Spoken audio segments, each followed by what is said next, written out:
Hindi ko alam, niyayain niya ako dito sa kusina at ipahuhuli lang pala niya sa akin ang butiki. Ayun, nakita niya ang butiki.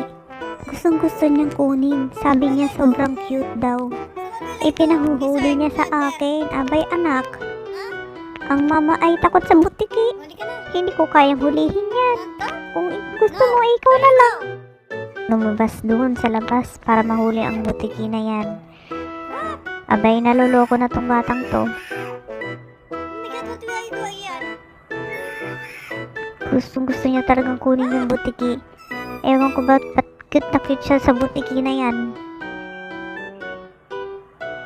Uwi ka ng Pilipinas anak, doon maraming butiki.